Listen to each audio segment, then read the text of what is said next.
안녕하세요.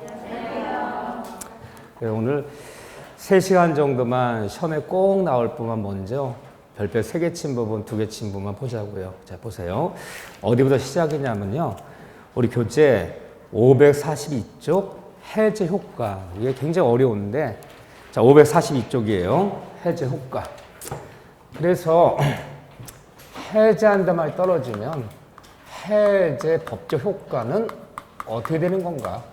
일단 해제는 몇 가지가 있다? 해제한다. 해제는 약정해제, 법정해제 두 가지가 있는데 그냥 해제를 하면 아무런 말 없이 법정인지 약정인지 용어를 쓰지 않고 그냥 해제 그러면 뭘 의미하는 거다? 법정해제 의미하는 거야. 약정해제는 꼭 약정으로만 써줘요. 뭐 계약권을 포기하는 해제가 약정해제고 계약을 맺었는데 상대방 계약 위반, 채무 불이행, 뭐 중도를 안 치르더라, 잔금을 안 치르더라 이랬을 때 해제하는 것이 법정해제예요. 해제한다면 떨어지면 키워드가 딱 4단어예요. 해제는 첫째 소고표가 있다. 해제 그러면 소고표. 해제한다 말이 떨어지면 해제한 날로부터만 계약이 소멸하는 것이 아니라 계약 맺은 첫날로 돌아가서 소급적으로 뭐든 소고표가 있다는 거. 두 번째 해제는 원상회복이 있다. 원상회복. 이거 다 4단어를 꼭 기억하셔야 돼. 해제는 원상회복. 자, 원상회복이란 말이 뭘까요? 계약이 해제되기 전에, 계약이 해제될 때까지 내가 준 것이 있다면 돌려받고 받은 것은 돌려주는 문제. 해제는 반드시 원상의 문제가 벌어진다. 그리고 해제는 상대방의 계약 위반, 채무 불이행 원인으로 일방적으로 계약을 파기한 거기 때문에 해제는 플러스 그리고 나서 손해배상을 청구할 수 있다. 그런데 계약의 해제는 계약 맺은 두 사람한테만 효과가 있는 것이냐 아니면 해제되는 어떤 목적물에 우리 항상 토지 건물을 마음속으로 상상하셔야겠죠. 토지를 매매하고 나서 건물을 매매하고 나서 매도인이 매수인에게 해제한다. 너 계약 위반이야. 해제한다. 이 말이 떨어졌는데 해제되는 그 목적물 토지 건물에 이미 제3자가 생겼다면 그 3자한테가 쫓아가서 원상회복을 3자한테 쫓아가서 소고표를 추징할 수 있겠느냐 없겠느냐. 이 문제가 이제 마지막 4번째 얘기는 제3자 보호 문제예요. 제3자는 보호한다. 결론적으로 보호한다. 4파트인데 굉장히 어려워요. 이 중에서 제일 중요한 것은 3자 보호. 여기 별표 3개예요. 좀 어려운 편이에요. 3자 보호 문제는 일단 시험이 나왔다면 75점 이하가 없어요. 그만큼 좀 까다로운데 여러분들 교재를 어디를 별표 3개를 치냐면요. 546쪽 보면 세제의 경우 보호되는 제3자 3번에 있어요. 그때 별표를 3개 쳐놓으시고 나머지 다시 앞으로 돌아와 보세요. 해제는 소고표가 있는데 이 소고표란 말은 이렇게 얘기해요. 이제 학문적인 얘기는 하지 않을 텐데 제가 해제 소고표는 물권적, 이 어려운 말이 물권적 효과설.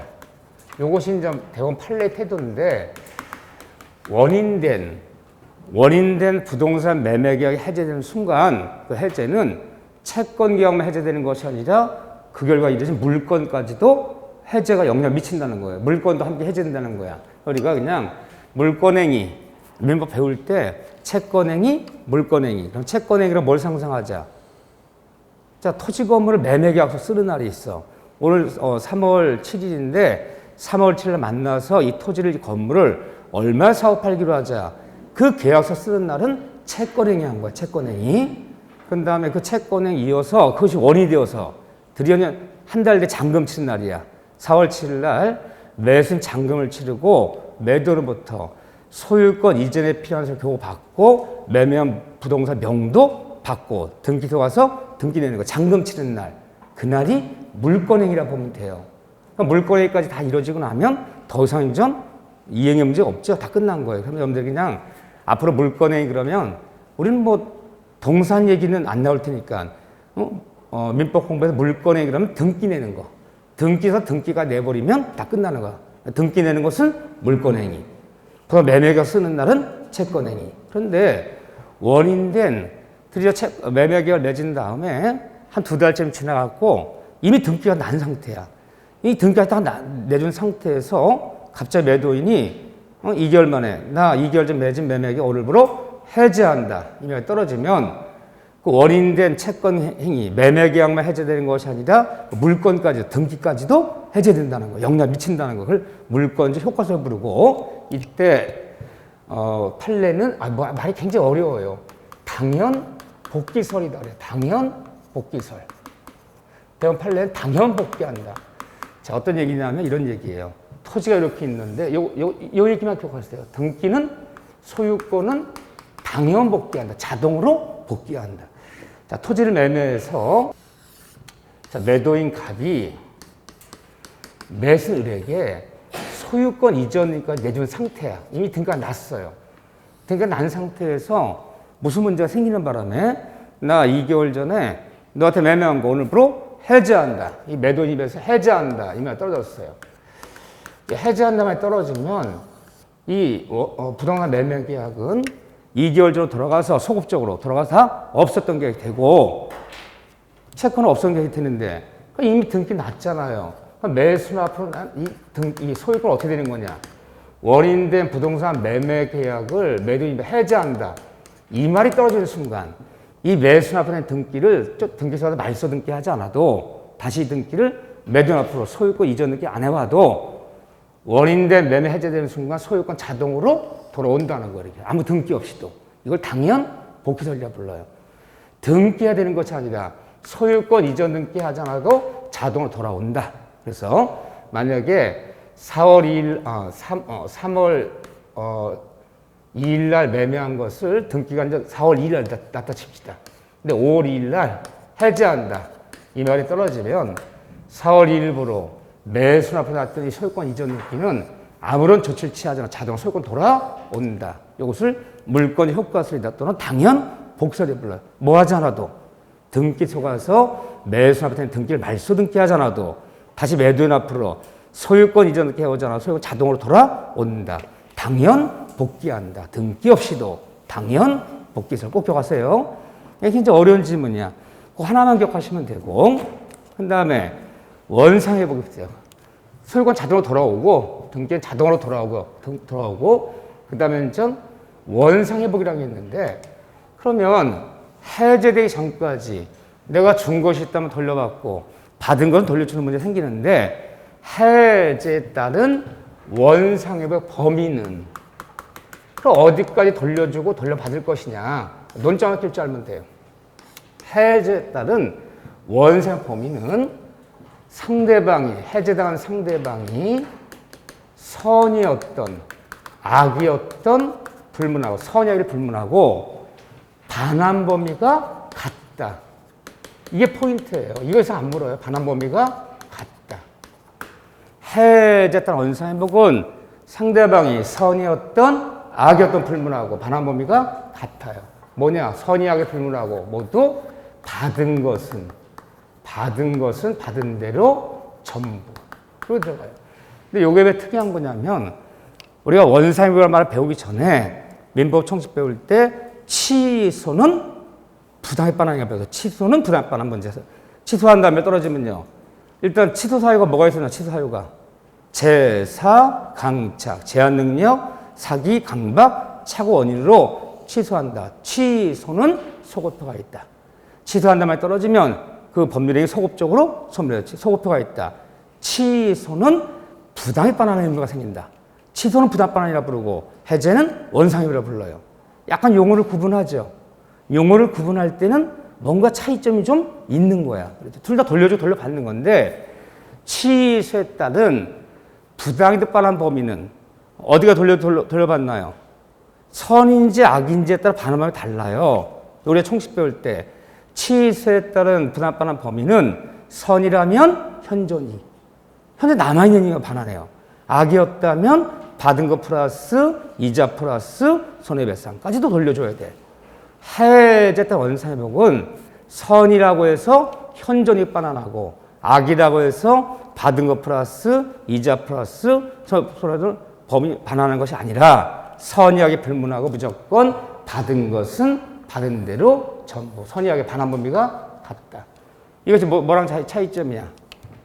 치수에 따른 분할 반환과 다른 점이잖아요. 그래서 원상회복은 선의하게 불문하고 뭐 현저히 반환도 아니고 받은 것은 받은 걸 전부 돌려주고 돌려받는다. 이 한 문장만 볼 줄 알면 돼요. 그런 다음에 원상을 받은 다음에 그리고 나서 플러스 손해배상 물을 수 있다 없다? 있다. 왜 손해 묻느냐?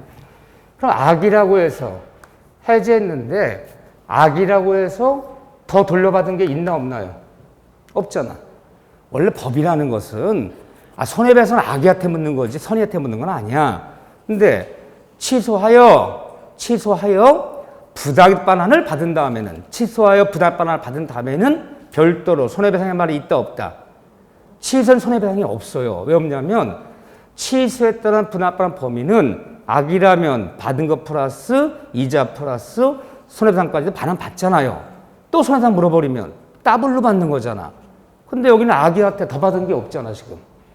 악이지만 받은 대로만 받지 더 받은 게 없잖아. 그 때문에 해제하여 원상을 받은 다음에 플러스 별도로 손해배상 물을 수 있다 없다? 있다. 손해배상이란 말이 있어요. 근데 취소는 손해배상이 없어요. 분할 반환 범위에 손해배상 포함되어 있기 때문에 이렇게요.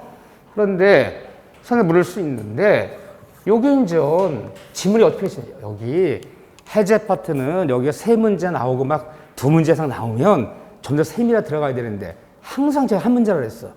양이 많다고 해서 두세 문제 묻지 않기 때문에 여기서 손해배상에서 세 지문, 네 지문이 나올 수가 없어요.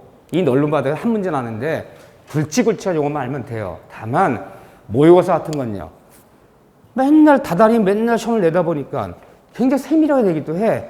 근데 우리가 해제 그러면 굵직굵직하게 알아줘야 돼. 굵직굵직하게. 자, 손해배상 물을 수 있는데 우리 교재 가보세요. 그럼 뭐라 표현하나 보세요. 545쪽에 3번의 그 법조문 봐보세요. 이 법조문이 얼마나 숱한 분들이 눈물을 뿌렸는지 몰라. 이 전설의 법조문이야. 보세요. 계약의 해지는 손해배상 청구에 영향을 미치지 않는다. 이 손해배상 물을 수 있단 말을 계약의 해제 또는 해지는 손해배상 청구에 영향을 미친다, 미치지 않는다. 영향을 미치지 않는다라고 표현해요. 영향 미치지 않는단 말이 손해배상 물을 수 있단 말이에요? 없단 말이에요? 있단 말을 이렇게 표현해요. 이렇게요. 근데 이게 굉장히 헷갈리는 말이야. 우리식 국어가 아니잖아. 영향을 미치지 않는다? 이게 손해배상 못 문다는 얘기 아닌가? 반대로 생각하고 싶단 말이야. 근데 법조문에는 손해배상 물을 수 있다는 말을 계약의 해제는 손해배상 영향을 미치지 않는다. 영향 미치지 않았기 때문에 별도로 손해배상 물을 수 있다. 그럼 이거 어떻게 잘 속입니까? 계약의 해제는 손해배상 청구에 영향을 미친다. 영향을 미친다 그러면 이게 틀린 질문이에요. 미치지 않는다가 맞아. 이 법조문이기 때문에. 지금은 기억하시죠? 막상 이건 좀 지문 줘봐요. 영향을 미친다. 무지무지 헷갈리는 거야. 왜? 우리 식구가 아니니까. 그대로 기억해 주셔야 돼요. 너무너무 잘 틀려요. 알면서도. 손해배상 물을 수 있다는 말을 우리 법조에서 영향을 미치지 않는다 표현한다는 거. 이건 조심하시면 되고. 그 다음에 해제 원상회복은 해제 소급표는 제3자의 권리를 해하지 못한다. 근데 3자보 문제 되는데 3자에게 잠깐 볼게요. 물론 제가 심화 강의 가면 이런 것들을 다시 한번 한 20분 정도 잡아서 다 정리해드려 이렇게 외울 것도 있고 이렇게요. 근데 지금은 개념만 잡자는 거야. 우리 민법 548조 1항에 무슨 말이 나오냐? 법조문이에요. 548조 1항에 계약의 해제는 제3자의 권리를 해하지 못한다. 계약의 해제는 제3자 권리를 해하지 못한다. 한마디로 원인된 부동산 매매 계약이 해제되는 경우에도 그 해제되는 목적물에 그 토지 건물 부동산에 이미 3자 생겼다면 그 3자 쫓아가서 원상회복을 3자 쫓아가서 소급 주장하면 안 된다. 한마디로 해제는 목적물 3자는 뭐 해주겠다? 보호해주겠다. 3자 보호 규정이 있어요. 근데 뭐 지금 드릴 말씀은 아니지만 우리가 민법을 배우다 보면 제3자를 보호해주겠다. 이 3자 보호 규정이 의외로 많을 것 같아요? 많지 않을 것 같아요? 많지 않아요, 의외로. 하여튼 우리가 중개사 민법 시험 볼 때 3자 보완당 규정은 5군데밖에 없어. 비진입표, 농담, 거짓말, 비진입 표시는 당사자의 원칙은 유효. 그러나 상대방이 알거나 했을 때는 무효. 하지만 그 비진입의 무효는 선의의 3자한테 대항할 수 없다. 통절 표시는 당사자끼리는 무효이나 선의의 제3자한테 무효를 대항하지 못한다. 비진이, 통정, 착오, 사기강박 4군데. 또 하나 계약의 해제. 이 5군데밖에 없어요. 이 5군데 말고는 한 달이 건넌 3자 선이라 보여준다는 규정이 없어요. 응? 딱 3자 보면 5군데 있는데 참 이 말이 왜 이렇게 어렵냐면 우리는 항상 거래 관행이 어떻게 되느냐. 거래 관행이 부동산을 매매하면 잔금을 치러야 등기를 넘겨준다고. 그 잔금 치르는 거와 매도의 소유권 이전을 넘겨주는 거 서로 동시명령에 들어가요. 잔금도 안 치렀는데 먼저 등기 넘겨주는 거는 거의 사례가 없는데 여기는 그런 사례가 아니야. 그렇지만 우리가 항상 부동산 매매계약 체결됐을 때 매수인이 잔금 치르는 거와 매도인이 소유권 이전표 교부하는 건 서로 동시명령에 들어가는데 그 동시명령권은 임의규정, 강행규정. 임의규정이야. 반드시 그렇게 하라는 게 아니야. 특약되면 특약대로. 자, 어떤 일이 벌어진다 보세요. 토지가 있어. 그러니까 참 왜 이런 여러분들 여기 짐을 읽어보면 잘 이해가 안 돼. 왜 해제되는 목적을 3자 생기고 뭐 등기가 어쩌고 난리가 날까? 여기 우리가 알고 있는 관행대로 하면 이런 문제 안 생겨요. 근데 민법은 임의정이기 때문에 이런 경우를 상상하는 거야. 토지가 예를 들면 3,000평이 있는데 토지 매도인 누구냐? 매도인이 갑이야. 매물을 내놨어. 요거를 예를 들면 뭐 10억에 팔겠다. 안 팔려.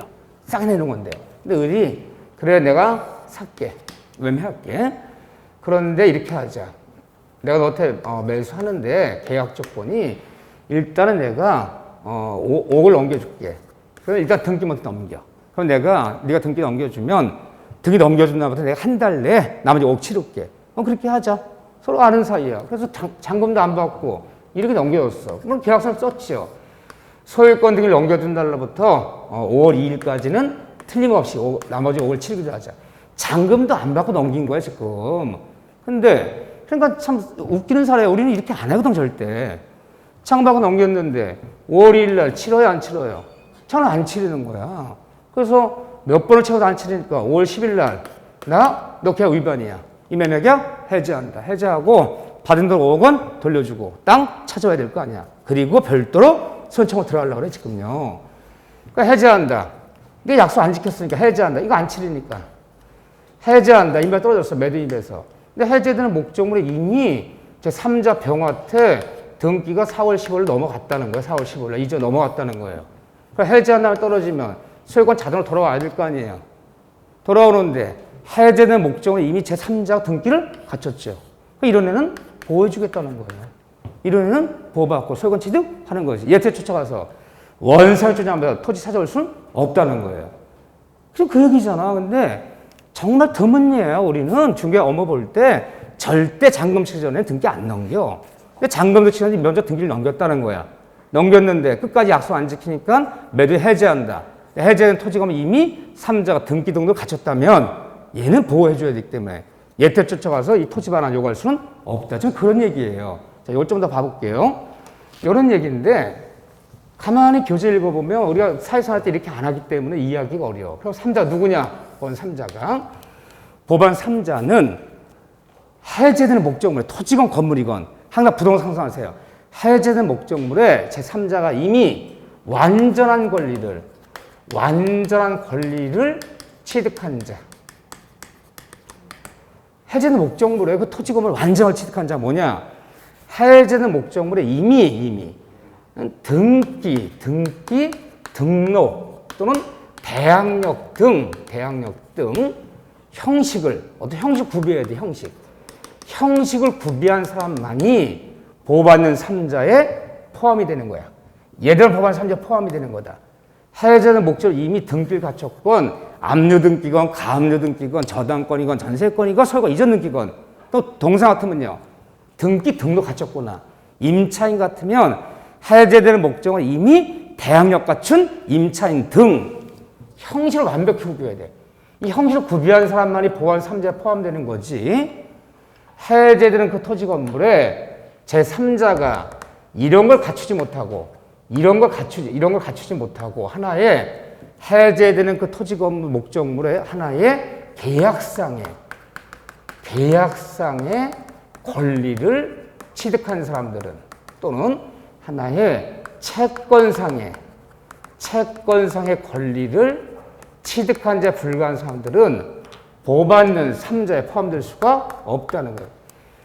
제가 자세한 설명 지금 하기가 너무 시간이 걸리는데 하여튼 일단은 요거만 알아두세요. 어느 토지 건물이 매매가 되어서 매도입에 해제하다가 떨어졌는데 해제된 토지 건물에 하나의 계약상의 채권상 이 단어 꼭 나와요. 계약상의 채권상의 권리를 뭐뭐한 사람, 얘들은 등기 못 갖춘다는 뜻이에요. 등기를 갖추지 못한 이런 애들은 보완 3자에 포함될 수가 없다. 이렇게 형식을 완벽히 구해야 돼. 해제된 목적으로 보완 3자 되려면 임차인은 대항력을 갖춘 임차인, 이미 이 해제 목적물에 등기를 갖춘 사람에게 돼. 이거 갖춰야지 보호받는 거지. 이런 걸 같은 사람들은 부동산 등기에 등기를 못 갖춘 사람들이야. 이런 사람 보호받을 사람, 보호받는 사람에 포함될 수가 없다. 이 다음에 심화해서 자세히 볼 건데, 두 번째, 이거 갖췄다면은 언제 갖췄냐? 그럼 매도입에서 해제 의사표시전에 해제한다.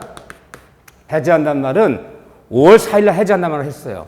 근데 해제한다는 말이 떨어지기 전에, 해제한다는 말이 떨어지기 전에 이런 걸 갖춘 사람들은 이 3자가 몰랐던 선이건 알았던 악의 제3자건 불문하고 모두 보호받아요. 선이야 불 모두 보호받는다. 악의도 보호받아, 악의도. 그런데 해제 의사표시 후에 해제한다. 이 말 떠졌어요. 매매에서 매수는 앞에 이전등기 넘겨놨어요. 이전등기가 넘겨놓은 상태에서 잔금을 안 치러서 약속을 안 지켜서 해제한다. 이 말 떠졌어. 해제한 그 다음날 원래 우리가 배운 지식은요. 원인된 매매가 해제돼 버리면 그 등기는 자동으로 돌아오는 거야. 당연 복귀하는 거야. 근데 어쨌든 등기부를 떼어보면 아직은 말소가 안 돼 있잖아. 매수나 붙어 있는 거. 해제된 그 다음날 3자 다 등기가 넘어갔어. 해제 의사표시 후에 등기를 말소 등기 안 해놨는데 그 후에 3자 등기 넘어갔다면 이 3자는 몰랐던 선의의 3자는 보호받지만 해제 후에는 알았던 악의 3자까지 보호하지는 않는다. 참, 이 세 단어인데, 자, 그러면 정리합시다. 요거라도 일단 알고 갑시다. 해제되는 목적물의 토지 건물에 제3자는 보여준다.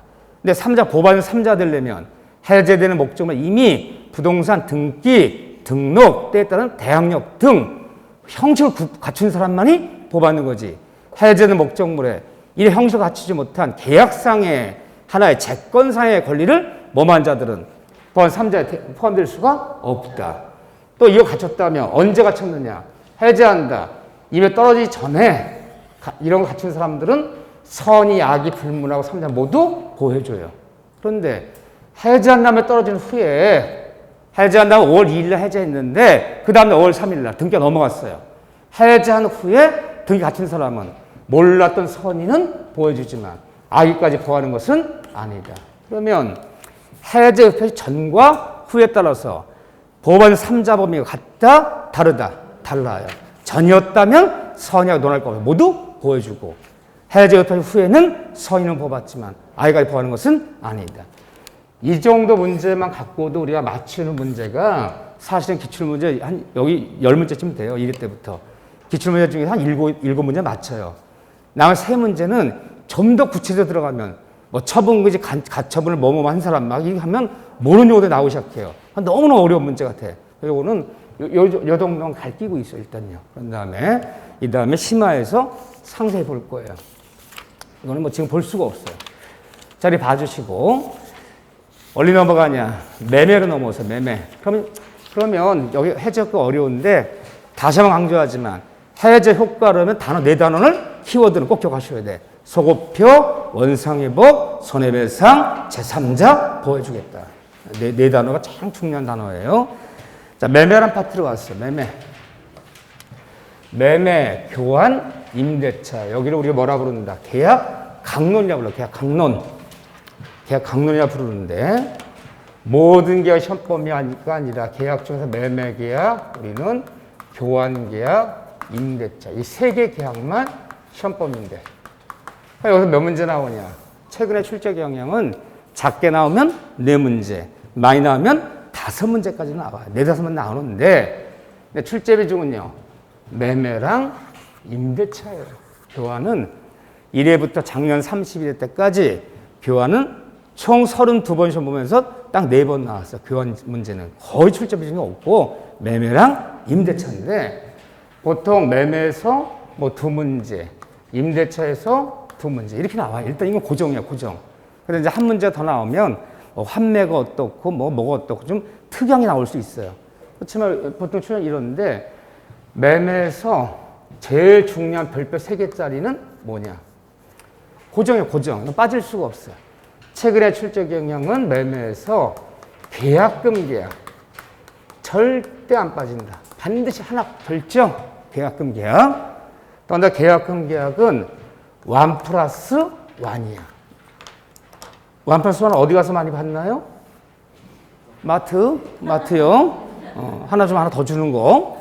그래요? 왜 이게 1+1이냐? 계약금 계약은 민법에서 반드시 나와요. 2차 가면 종합 실무에서 반드시 나와요. 이거 2문제짜리야.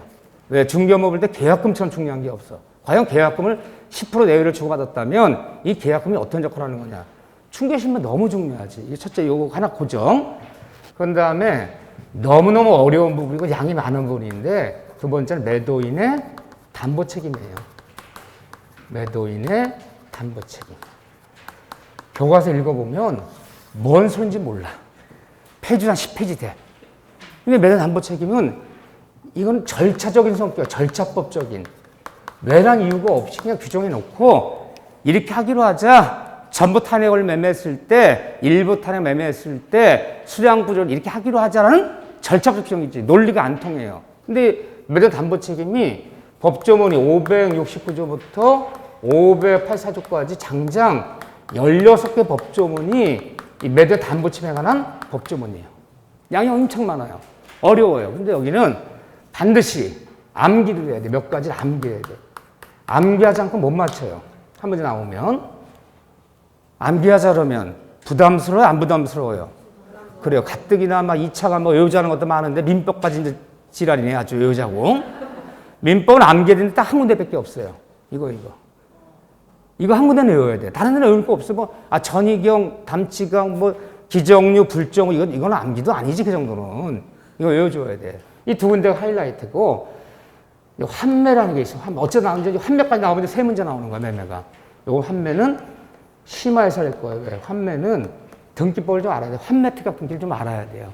그래서 이걸 심화를 빼고 자 이렇게 돼 있는데 그러면 먼저 562쪽에 매매 성립 아무것도 아니지만 한두 가지 밑줄 긋게요. 매매는 첫째 그 2번에 보면 2번 밑줄 다 기초가 다 한 거예요. 매도인 아닌 타인의 소유물의 매매도 유효하다. 매매는 내 것이 아닌 타인의 것을 매매한 것도 유효하다. 유효하다. 임대차는 채권행위라 불러. 채권행위는 무권한 자, 무권리자 채권행위도 유효하지 무효는 아니다. 세 번째 밑줄 매매 대상물은 현존하지 않는 목적물의 매매도 유효하다. 밑줄 현존하지 않는 목적물도 특정되지 않는 목적물도 매매할 수 있다 없다? 있다. 어떤 걸 얘기하는 거죠? 아파트 분양 매매. 아파트 분양하러 가면 땅도 안 팠어요. 2024년에 준공들 아파트 2021년에 평당 얼마씩 매매하고 들어가. 보세요. 2024년에 준공들 아파트 평당 얼마씩 매매하나 안 하나요? 분양 매매하잖아.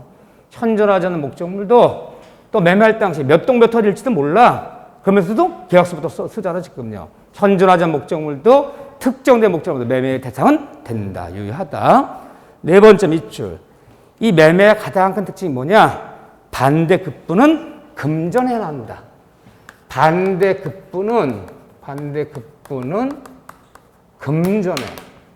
금전에 한한다. 하나 한다는 것은 예외가 있다, 예외가 없다. 예외가 없어요. 그러면 너 물건 넘겨. 너 재산권 넘겨. 근데 금전이 아니라 뭐 쌀 2가마를 줬어. 쌀 2가마. 너 물건 넘겨. 내 쌀 2가마 줄게. 너 물건 넘겨. 내가 백화점 상품권, 유가증권, 백화점 상품권 100만 원짜리 줄게. 다 뭐예요 이거? 반대급부가. 금전이 아니라면 다 교환이 되는 거야. 금전만이 매매, 금전만이. 너 물건 넘겨. 난 돈도 없고 쌀도 없으니까 네가 물건 넘겨주면 내가 3일 일해줄게. 노동으로 갚아줄게. 대가 노동으로 해줄게. 3일 일해줄게. 그거 뭐예요 그거? 그거 고용계약이 되는 거, 노동계약이 되는 거, 근로계약이 되는 거지. 금전만이 매매다. 금전이 아닌 재산적 가치라면 교환. 금전이 아닌 노동이라면 그건 고용계약. 고용이 되는 거예요. 금전만이 매매다. 금전만이. 반대 금전이 아니라면 거의 교환이 되는 거예요. 교환계약. 금전 하나 한다. 굉장히 중요한 단어예요. 간단하지만. 잘한 다음에 꼭 간단히 밑줄 오시면 되고 물론 기초가 할 때 다 한 거지만 자 이제 하나만 테스트 해볼게요. 매매에서 이 하나만 테스트해서 이상 없이 넘어가면 이제 다음으로 갈 거야. 근데 여기서 걸려버리면 약간 분위기 싸해질 거야. 일단 매매계약은 유상계약이다. 매매는 유상계약이지 매매는 무상계약이 아니다. 유상이지 무상이 아니다. 그러니까 그럼 유상계약 특징이 뭐죠? 대가를 받는 유상에는 무슨 문제가? 담보책임 유상에는 담보책임 문제가 벌어진다. 무상에는 담보책임 말이 없다. 대가를 받고 넘긴 물건의 권리에 하점이 있다면 매수인은 무조건 책임져줘야 된다. 담보책임 문제 벌어진다. 또 매매는 쌍무계약이다. 쌍무의 반대말이 뭐죠? 편무가 아니다. 따라서 쌍무기 때 무슨 문제 벌어져요? 쌍무의 특징 있잖아. 특질. 편무에 없는 특징. 그렇죠? 동상명권. 내가 너에게 매매 대금을 치르는 거와 네가 매매 목적 명도하는 건 같이 하자. 동상명권. 쌍방의 잘못 없이 매매 목적물이 천재지변동으로 멸실해 버리면 모든 우연부담 문제는 누가 될 것이냐? 우연부담 문제. 벌어진다 안 벌어진다? 벌어진다. 그럼 매매에서 이 문제 벌어진다. 또 매매계약은 낙성계약, 낙성의 반대말이 뭐예요? 요물계약이 아니다. 그럼 낙성이다, 요물이다. 이 차이점은 뭘까요? 차이점. 아니 계약이 매매는 낙성계약이지 요물계약이 아니래요. 낙성계약, 요물계약 차이점은 계약의 성립 시기에 차이가 있는 거야. 성립 시기. 언제 계약을 성립하는 거냐. 이 성립 시기 차이가 있어. 낙성계약은 쌍방의 합의가 이뤄진 날에 계약이 성립하면 낙성계약. 요물계약은 합의만 갖고 안 돼. 합의 플러스 실제로 일정한 어떤 행위가 완료돼야 계약이 성립해요. 이 두 가지가 갖춰져야 성립해요. 그러면 요거는 요물이라 불러요. 근데 매매계약은 낙성이다, 요물이다. 낙성. 자, 시험 한번 내볼게요. 이거 한 기출지문에 한 3번, 4번 나왔던 지문인데 얼마나 많은 분들이 눈물을 뿌렸는지 몰라. 아주 전설의 문장이야. 뻔히 아는 듯해 틀려요. 자, 매도인은 매수인에게 목적물을 인도하고, 매도인은 목적을 인도하고, 매수인은 매도인에게 대금을 지급함으로써 성립한다. 맞는 지문, 틀린 지문. 이 틀린 지문이야. 매도인이 목적 인도하고 매도인의 대금을 지급함으로 성립한다. 이게 틀린 지문이야. 이러면 이게 요물계약이 되는 거야. 이게. 매매는 언제 성립하는 거야? 쌍방 간의 합의가 이루어진 날 매매가 성립하는 거지 이날에 매매가 성립하는 게 아니에요. 자, 보세요. 4월 2일 날 두 사람이 만나서 그래, 이 토지 얼마 사업 팔기로 하자. 오케이. 3억에 사업 팔기로 하자. 오케이, 3억에 사기로 하자. 합의가 이루어졌어. 계약 쓰자. 3월 2일 날 계약 썼어. 합의하고 이제 계약 증거 남겼어요. 그리고 이제 4월 2일 날 장금 치르고 목적을 명도 받았어요. 매매는 언제 성립한 거야? 3월 2일 날 합의한 날이 매매가 성립한 거지. 그러니까 대금을 지급하고 물건 인도받은 잔금 치른 날은 매매가 성립된 거에 따른 각자의 의무를 이행한 날이지. 대금을 지급하고 물건 인도함으로 성립한다 그러면 잔금 치른 4월 2일 날 매매가 성립했다는 뜻이에요. 그 얘기가 아니죠. 합의가 이루어진 날에 이렇게 들어가야지. 이거 틀린 질문이야. 이게 잔금 치른 날이라는 뜻이야. 그날 매매 성립한 게 아니야. 그날은 매매가 성립된 것에 각자 의무를 이행한 날이야. 합의가 이루어짐으로써 성립하는 낙성이다. 또 매매는 요식이다, 불요식이다. 불요식이다. 불요식 반대말이 말이 뭐야? 요식. 형식 필요 없다. 구두로도 전화로도 매매는 성립해야 안 돼요. 되는 거지. 꼭 계약서 서면 작성해야지 매매 성립하는 거 아니다. 근데 계약서 왜 쓰는 거야? 혹시 이 다음에 딴 소리 할까봐 증거를 남기는 거지. 그럼 계약서를 서면을 작성하여 성립한다면 요식계약이 되는 거예요. 그래서 우리는 이게 없어, 시험법에. 매매, 교환, 임대차 모두 유상, 쌍무, 낙성, 불요식이지. 우리 편무, 무상, 요물, 요식계약 없어요, 시험법에. 요거죠? 그렇죠. 잘했어요, 비교적. 비교 잘했어요. 계약금으로 갑시다. 계약금. 근데 이렇게 간단하지만 이런 서론적인 파트를 조금씩 해야 되는 거는 시험이라는 건 이따가 대보면요. 어려운 데만 나오는 건 아니야. 40문제 중에서 한 10문제는 간단한 문제도 나오는데 이 다음에 보면 간단한 문제가 더 어려워, 더 어려워. 맨날 지지고 볶는 데는 오히려 읽다 보면 생각이 나는데 간략간략하게 물으면요. 이게 더 틀려요, 쉬운 게. 간단하다 보지만. 자, 계약금이요. 자, 거의 관행처럼 어떤 계약이 성립하면 계약금을 주고받는 것이 거의 관행처럼 우리가 돼 있는데 계약금은 총 매매대금의 약 몇 프로 내배를 수수한다? 10% 내배를. 그게 법에 규정되어 있는 거다? 규정이 없는 거다? 없어. 그냥 관행적인 거야. 몇 프로 지급한다는 말 없는데. 자, 이제 계약금은 계약금 계약에. 이 계약금 계약의 줄임말이에요. 이걸 줄여서 그냥 계약금 계약금 부르는 거야. 첫째, 계약금은 금전이 아니어도 무방하다. 금전이 아닌 것도 계약금 될 수 있다 없다? 있다. 이것이 뭐랑 다른 점이에요? 매매대금과 다른 점. 매매대금은 뭐다? 금전에 한한다. 금전이 아니면 매매가 될 수 없다. 근데 계약금은 금자가 세 금자가 들어가 있어도 금전이 아닌 것도 계약금 되는 거야. 쌀 2가마를 주고 와도 계약금 될 수 있는 거야. 그 금전만이 계약금은 아니다. 틀려요. 두 번째, 계약금은 주된 계약에 딸려있는 무슨 계약이다? 종된 계약이다. 기초에서 했지만 너무 중요한 거 종된 계약이다. 계약금은 종된 계약이다. 종된 것은 주된 계약과. 그럼 우리가 쉽게 얘기하면 부동산 매매 계약을 맺으면 이 부동산 매매 계약이 주된 계약이 되는 거고 계약금 10%를 준 것은 거기 딸려있는 종된 계약이다. 근데 종된 것은 주된 계약과 어떤 길을 한다? 운명을 같이 한다. 주된 계약인 매매 계약이 무효가 되거나 취소가 되거나 불성립하면 딸려있는 계약금 계약도 함께 무효, 취소, 불성립한다. 종된 계약이다. 세 번째, 계약금 계약은 요물 계약이다. 요물. 계약금 계약은 요물 계약이다. 이게 제일 중요한 얘기죠. 따라서 요물이기 때문에 계약금 계약이 성립하는 시점은 쌍방간에 5억짜리 매매가 맺으면서 계약금 5천 걸기로 하고 위반하면 몰수하고 위반하면 배상자하자. 합의 다 됐어. 근데 합의만 갖고 계약이 성립하는 거다? 안 되는 거다? 안 돼요. 5천 주기로 하자.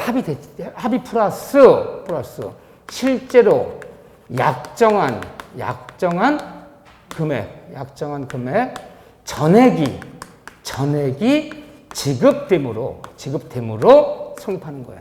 그래서 오늘 밤 12시니까 지금 밤 12시 입금시켜 그러니까 내일 10시까지 입금시키려 하자.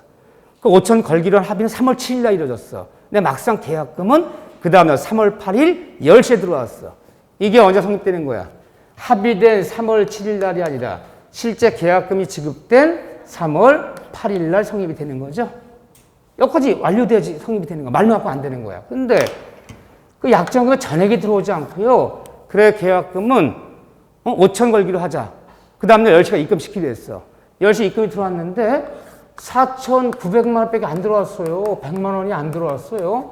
그럼 약정금이 5천이야. 약정 금액의 일부가 지급되지 않았어. 그렇다면 이 계약은 성립이 된 거 안 되는 거예요? 안 되는 거예요. 판례에 따르면 약정 금액 전액 입금돼야 되는 거지. 약정의 일부라도 부족하면 계약금이 성립이 안 된다 그래요. 첫째 요 얘기.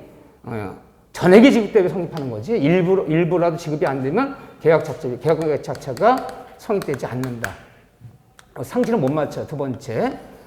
야, 그럼 이렇게 하자. 오늘 밤 12시인데 내가 당장 뭐 돈을 찾아올 수가 없으니까 너한테 5천 빌린 걸로 하자. 응? 내가 현금 어디 써줄게. 매도인 너한테 내가 오늘부로 5천 빌리고 갚기는 이틀 뒤에. 응? 내일 모레 갚는 거로 해서 내 현금 써줄게. 3월 7일 5천을 빌리고 3월 9일 날 갚기로 하자. 현금 보관증. 5천만 원짜리 매수인이 매도인한테 현금 보관증을 작성해서 교부했어. 5천을 빌린 거로 해서 교부했어요. 판례가 이 계약금 지급으로 본다, 보지 않는다. 본다는 거예요. 상식을 못 맞춰 사람들이. 뭐 상식 생각하면 다 반대로 생각하고 싶죠. 응? 그래서 전액이 지급되지 않으면 성립하지 않기 때문에 단돈 100만 원이라도 부족하면 계약은 성립이 안 된 거고 또 실제 지급하지 않고 매수인 매도인에게 현금과 작성 교부한 것도 계약금 지급으로 본다. 자, 네 번째, 이 계약금 계약은 주된 계약과 이 계약금 계약이 반드시 동시에 이 계약금 계약이 반드시 동시에 체결됨을 요한다, 요하지 않는다. 요하지 않는다. 꼭 계약금 계약이 그 주된 부동산 매매 계약과 꼭 동시에 체결이 되는 거 아니에요. 동시에 체결되지 않아도 계약금 계약이야. 그러면 주된 계약인 그다음 매매 계약과 이 계약금 계약은 이 두 가지 이 계약금 계약은 선후는 관계없다. 관계없는 것이지 동시에 체결되어야 그럼 틀리는 거야. 요하지 않아요. 동시에 체결되지 않아도 괜찮아요. 선후는 관계없다. 따라서 부동산 매매계약을 쓰지 않았어. 부동산 매매계약 체결되지도 않았는데 먼저 계약금 계약 먼저 맺어도 되는 거 안 되는 거예요? 되는 거예요. 그 사람들이 뭐라 불러 법령은 아니지만 가계약 친다 말을 해. 가계약금 쪼로 오늘 2천 걸고 오늘 일요일이니까 자세한 것은 내일 만나서 쓰자. 그럼 계약서도 안 썼는데 계약금 2천 먼저 걸고 왔어요. 그럼 먼저 계약금 계약 먼저 맺어지고 그 다음날 계약서 썼잖아. 관계없는 거야. 주된 계약이 체결되지 않아도 계약금 계약 먼저 성립할 수도 있어. 자, 친한 친구끼리야. 야, 내가 어려워서 그래. 이 공장에 있는 중고기계 전부 다 내가 사라. 2억에 사라, 2억에. 아유, 나야 뭐 싸게 사서 좋긴 한데 이거 다 팔아서 어떡하나? 사기로 할게. 알았어. 오늘 계약 맺어서 2억에 사기로 하는데 언제 대금 치를까? 대금은 보름 뒤에 치르기로 하자. 나 돈을 많이 내야 되니까. 그래, 그렇게 하자. 되는 거 안 되는 거야? 되는 거야. 그땐 계약금이 없었어. 열흘 뒤에 치르기로 했어. 그러더니 그 다음에 연락 왔어요. 응? 매도인 측에서 야, 열흘 뒤에 네가 2억에 다 사기로 했는데 내 돈이 너무 아쉬워서 그래. 계약금 쪼로 오늘 2천만 원만 입금시켜줘. 그렇게 하지 뭐. 그럼 어제가 매매계약 맺을 때 계약금이 없었는데 그 다음날 2천만 원 입금시켜줘 버리면 계약금 계약이 나중에 맺어진 거 안 맺어진 거야? 맺어진 거야. 선은 관계없어. 동시에 체결되든 먼저 체결되든 나중에 체결되든 전 관계가 없다. 다섯 번째. 자, 시험 문제가 요거 잘 틀려요. 이것도 또 전설의 문장이야. 이 계약금은 계약의 줄임말이야. 계약금은 주된 계약에 주된 계약 그러면 한다 부동산 뭐 매매 계약 같은 거 생각하셔야죠. 이 계약금은 주된 계약의 이 계약의 하나의 내용이다. 한 내용이다. 계약금 계약은 주된 계약의 한 계약 내용이다. 계약의 한 내용이다. 맞이가 틀릴까요? 자, 여기 있었어요. 5억에 사고 팔기로 하면서 일단 계약 5천 걸고 나머지 잔금은 한 달 뒤에 사고전 치르기로 하자. 만약 위반하면 몰수하고 위반하면 배산하자. 넣었어. 그리고 계약서 한 장 쓰고 왔어. 한 장 쓰고 왔어. 목적을 표시했어. 계약금 몇 월 며칠 얼마, 응? 뭐 잔금 얼마, 우약금 다 넣었어요. 도장 찍고 왔어요. 계약 부동산 매매 계약 맺으면서 계약금 지급하고 왔어요. 그러면 이건 하나의 계약입니까? 별개 두 개의 계약입니까? 두 개의 계약이에요. 그 매매 계약이 한 개 있는 것이고 그 계약금 계약이 한 개 있는 거예요. 별개 계약. 전혀 계약금은 주된 계약부터 별도의 계약이다. 이 계약 한 내용에 불과한 게 아니에요. 두 개 계약 맺고 온 거야. 두 개 계약인데 쓰기는 몇 장에 쓴 거야? 한 장에 썼을 뿐이야. 한 장에 썼다 이게 하나의 계약이 아니라는 거예요. 두 개의 계약이에요. 그러면 우리는 친한 친구끼리 그래 이 텃밭 시골이야 시골. 그래 1억 원에 사라. 그래 내가 1억 원 살게. 계약금은 안 걸었어. 그럼 매매 계약만 있는 거고. 계약금주로 1,000만 원 걸고 위반하면 몰수하고 위반하면 뭐 하기로 하자. 그럼 부동산 매매 계약이 있고 계약금 계약이 있는 거고. 별개 계약이야. 별개의 계약이지만 한 장에 썼을 뿐이야. 그렇지만 종된 계약이기 때문에 운명은 같이 해야 돼. 그렇지만 계약금 계약이 체결되면 매매 계약이 한 건 있고 계약이 한 건, 두 건의 계약이다. 전혀 별개의 계약이다. 한 내용에 불과한 게 아니에요. 근데 계약금이 중요한 이유는요. 매매 계약 맺을 때만 계약금 거는 것이 아니라 다른 유상계약에 모두 어떻게 되는 거죠? 준용. 유상계약에는 임대계약 몇 건, 고용계약 몇, 도급계약 몇 건, 계약금 걸 수 있다 없다? 있다. 매매계약 맺을 때만 계약금 거는 거 아니다. 유상계약에는 모두 적용된다. 계약금은. 자, 쉬운 얘기는 이런 정도 얘기고. 자, 교재 넘기시면, 우리 교재 588조에 보면 1번 얘기부터 보세요. 우약계약금에서 568쪽, 페이지 568쪽. 거기 보면 우약계약금에서 동그라미 1번이 있어. 손해배상 예정의 성질 가치 우약금 별표 2개. 별표 2개. 그 다음에 569페이지에 보면 해약금 해제 별표 3개. 시험 문제는 거의 해약금 해제를 물어요. 거의 문제예요. 별표 3개. 자, 봅시다. 무슨 얘기 하려고 그러는지. 간단한 얘기. 쉽게 나오면 이런 거 나오고. 이런 것도 잘 나와요. 단다신 문제도. 시험은 어려운 걸 선택해서 쉬운 걸 선택 몰라요. 이번에는 계약금의 역할, 또 계약금의 종류. 그러면 5억짜리 매매계약 맺으면서 관행에 쫓아서 약 10% 5천만 원 계약금 걸었다면 이 5천만 원이 과연 어떤 역할을 하는 거냐. 계약금 역할이에요. 첫째, 계약금은 증약금 역할을 하고. 두 번째, 이 계약금에는 우약계약금 역할을 하는 계약금이 있고. 그런데 우약계약금은 우약벌이 있고 우약금이 있어요. 두 가지 나눠져 이게. 그런데 나는 개인적으로 이건 반대야. 가르치는 게 내가 심화에서는 우약벌 얘기는 실제 시험에서 한 번도 지면 나온 적이 없어. 30번 시험 보면서. 그래서 헷갈릴까 봐 난 잘 안 가르쳐 이걸요. 근데 어쨌든 두 가지 나눠져. 사람에는 남자가 있고 여자가 있다. 이렇게 나눠져 다시요. 또 계약금에는 해약금 역할하는 계약금이 있어요. 그러면 크게는 세 가지야. 근데 보통 우약계약금 그러면 우약금을 의미한다. 그러니까 우약계약금 보통 이것을 의미한다. 이걸 의미해, 이거를. 그냥 우약계약금 우약벌 얘기해요. 우약벌이라는 말을 써줄 때만 우약벌이야. 이 말 안 써주면 우약계약금 다 우약금 얘기하는 거야. 이걸 얘기하는 거야.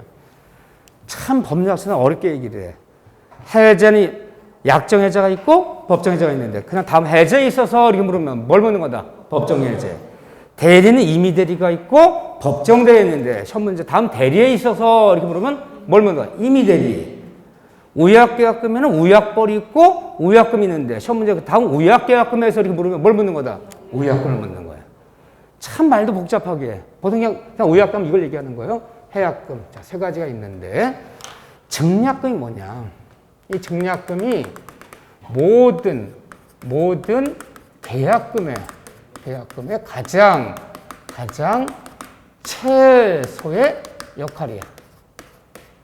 최소 역할이라는 얘기는 모든 계약금을 지급했다면 모든 계약금은 증약금 역할은 다 한다는 거야.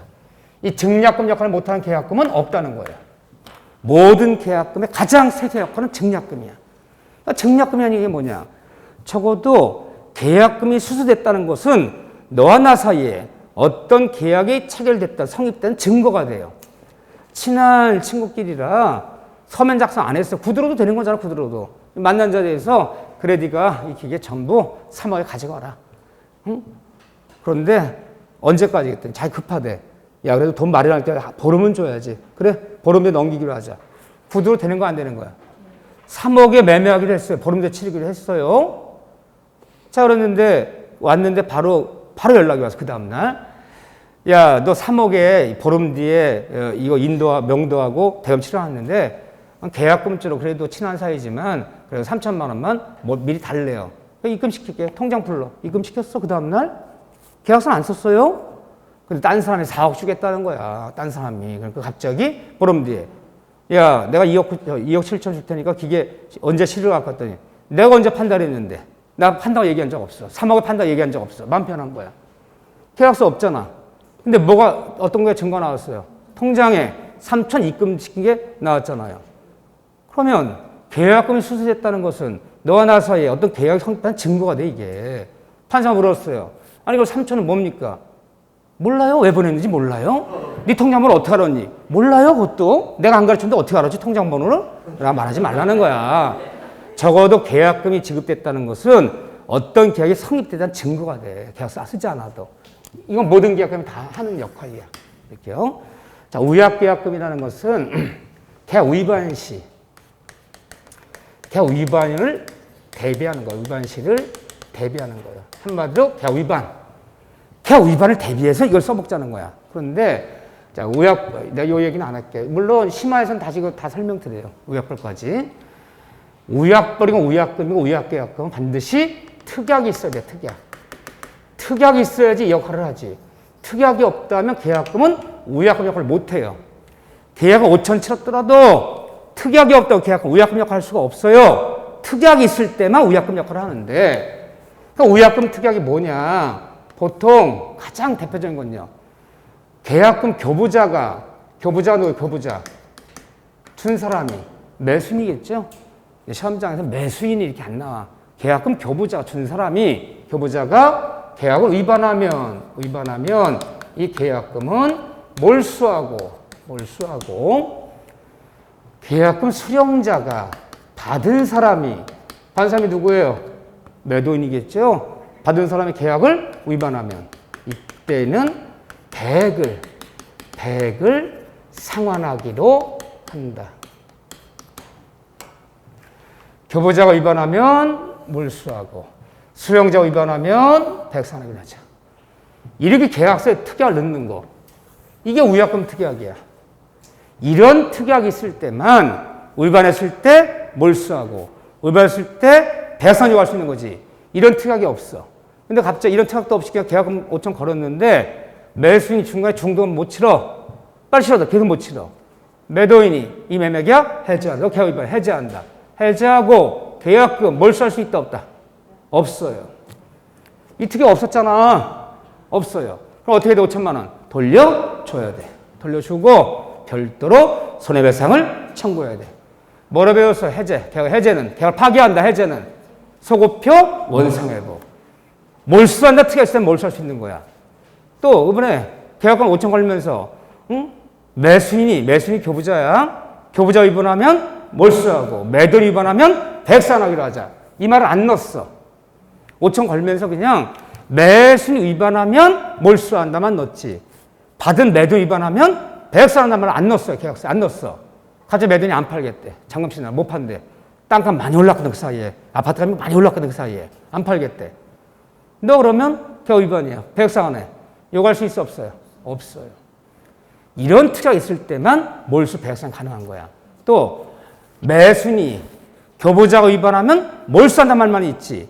받은 사람 위반하면 백상한다는 말이 없었다면 백상 요구할 수 있는 거 아니다. 일방의 우약금 특약이 타방한테 적용되는 거 아니라는 거야. 그럼 중개사무소에서 쓰려면 어떻게 써줘야 돼? 양쪽을 다 써줘야지. 이 말만 쓰고 이 말 안 썼어요. 계약서 말미에 특약사항 그러더니 매수 위반하면 몰수한다. 매도 위반하면 배액상장을 쓰지 않았다면 배액상 요구할 수 있는 거 아니라는 거예요. 그래서 의뢰에 다 쓰는 거야. 틀리면. 수령자 위반하면 배액상한다. 이걸 뭐라 부르냐? 이걸 위약금 특약이라고 해요. 이 특약이 있을 때만 몰수하고 배액상 요구하는 것이지 이런 특약이 없다면 계약을 해지하면 받은 대로 돌려주고 별도 손해는 청구해야지 당연히 배액상 요구할 수 있고 몰수할 수 있는 거 아니다. 그럼 이거를 뭐라 부르냐? 이렇게 쓰는 거를 위약금 특약을 다른 말로 손해배상의 예정이다. 이렇게 불러요. 예정. 이 손해배상 예정 삼았는 거예요. 예정. 그러면 예정 삼았기 때문에 계약 위반했어요. 계약 위반했을 때 덜 손해났어. 덜 손해. 덜 손해났어. 내가 손해한 것도 없어 별로. 덜 손해났든 더 손해가 났든 관계없이 이것으로 끝내는 거야.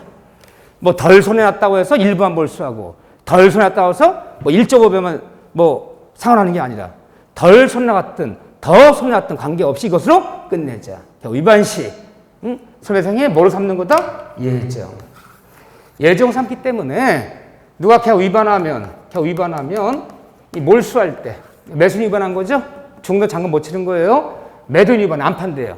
그럼 뭐 위반하면 몰수가 배액상할 때 손해를 입증할 필요가 없습니까? 입증할 필요 없어. 입증 안 해도 몰수하고 입증 안 해도 배액상 이거 예정을 삼았기 때문에 손해 입증하여 하면 틀려요. 그런 다음에 위반해서 몰수했어. 얘가 위반해서 배액상 받았어. 받은 다음에 더 손해한 것이 있다면 내가 지금 배액상이 문제가 아니야. 5천 몰수하는 게 문제가 아니야. 얘가 그냥 위반한 바에 더 손해한 것이 있어. 더 손해한 것이 입증되면 이거 몰수하고 배액상하고 또 다시 추가로 손해배상이 청구가 된다는 거예요? 안 된다는 거예요? 안 된다는 거야.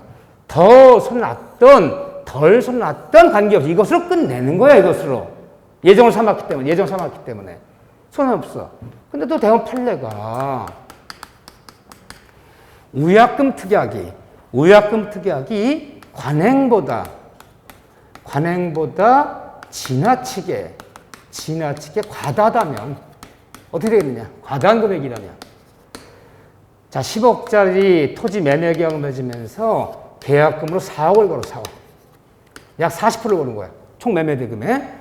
자, 이걸 걸고 나머지 잔금은 한 달 뒤에 6억을 치르기로 하자. 계약금 4억 걸고 6억을 치르기로 하자. 만일 그렇게 썼어요. 만일 위반하면 몰수하고 매도 위반하면 배액상하기로 하자. 썼는데 매수인이 계약금 4억 짚고 이 6억 짚어한 날 잔금 지급 못하고 있어. 이걸 이행을 못하고 있어. 매도는 일단 최고야. 빨리 이행해달라. 끝까지 못해. 매도인 입에서 나 매매 계약 해제한다. 해제하고 이 잔금 못 치르니까 4억 전부를 매수인이 몰수할 수 있다는 거 없다는 거예요. 없다는 거예요.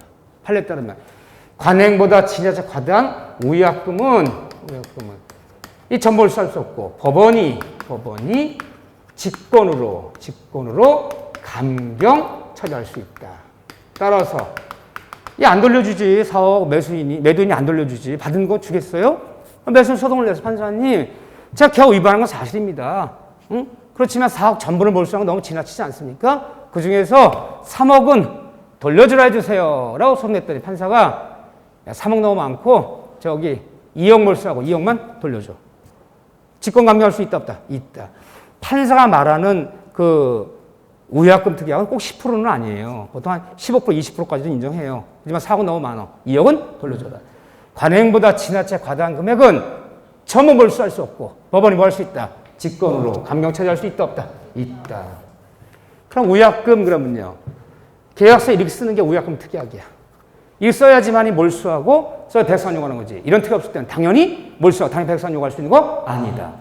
또 위약금 특약을 글자로 쓸 때는 손해배상의 예정을 삼았다라고 표현해요. 예정이기 때문에 더 손해났든 덜 손해났든 이것으로 끝내는 거지. 더 손해한 것이 있다고 해서 추가 손해배상의 말은 없다. 또 판례가 전부 몰수할 수 있는 것이 아니라 관행보다 지나쳐 과다한 금액은 법원이 직권으로 뭐 할 수 있다? 감경할 수 있다. 요거만 알면 돼. 요거만. 우리한테 뭐 더 이상 뭘 요구해. 이것도 훌륭한 거지. 이거 말면 돼요. 자, 해약금 얘기가 특히 중요한데, 자, 해약금 얘기는 10분 쉬었다가 해약금 정리할 거예요. 해약금. 자, 10분 쉬었다 다시 하죠.